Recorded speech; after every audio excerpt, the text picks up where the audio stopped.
Welcome to style pool channel. கொய்யாப்பழமாக அதிக விதை இருக்கும், கடித்து சாப்பிட முடியாது அப்படின்னு சொல்கிற பசங்களுக்கு இதே மாதிரி ஜூஸ் செஞ்சு கொடுங்க, அவங்க விரும்பி குடிப்பாங்க. கொய்யாப்பழம் பிடிக்காத பசங்களுக்கு கூட இந்த ஜூஸு பிடிக்கும், அதனால நீங்கள் செஞ்சு பாருங்கள். ஸ்கூல் விட்டு வந்ததும் உங்கள் பசங்களுக்கு இந்த ஹெல்த்தியான ட்ரிங்கை செஞ்சு கொடுங்க, சந்தோஷமாக குடிப்பாங்க. ஜூஸ் செய்கிறதே ரொம்ப ரொம்ப சிம்பிள் தான், ஆனால் டேஸ்ட்டாக செய்கிறதுக்கு இதே மாதிரி செய்யுங்க. மீடியம் சைஸில் 2 கொய்யாப்பழம் எடுத்துக்கலாம். இதை நல்லா க்ளீன் பண்ணிவிட்டு மேலேயும் கீழேயும் இதே மாதிரி கட் பண்ணிக்கலாம். கட் பண்ண இந்த கொய்யாப்பழத்தை சின்ன சின்ன பீசஸாக கட் பண்ணிக்கலாம். வாவ், சூப்பரான பிங்க் கலரில் இருக்குது பாருங்கள். இந்த கொய்யாப்பழத்தை சீனி கொய்யா அப்படின்னு சொல்லுவாங்க.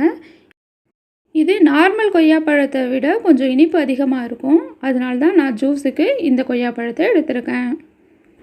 இந்த பிங்க்கு கொய்யாப்பழம் இல்லைன்னா கூட பரவாயில்ல, நம்ம நார்மல் கொய்யாப்பழத்துலேயே இதே மாதிரி செய்யலாம். இதோட டேஸ்ட்டு மாறாமல் அப்படியே இருக்கும்.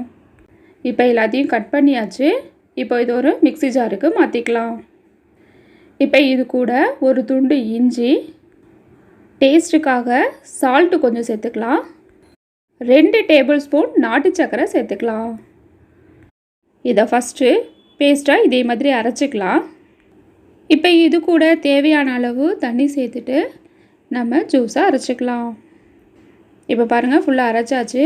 இப்போ இதை ஒரு வடிகட்டி வச்சு வடிகட்டிக்கலாம். மேலே விதையெல்லாம் தங்கிடும். அவ்வளோதான் ஃப்ரெண்ட்ஸ், டேஸ்டியான ஹெல்த்தியான கொய்யாப்பழ ஜூஸ் ரெடி ஆயிடுச்சு. வாங்க சாப்பிட்லாம்.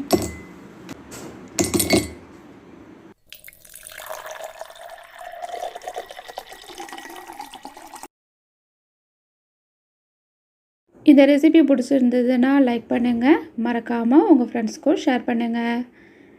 ஸ்டைல் பூல் சேனலை சப்ஸ்கிரைப் பண்ணிவிட்டு அப்படியே உங்கள் ஃப்ரெண்ட்ஸ்க்கும் ஷேர் பண்ணுங்கள். Have a nice day.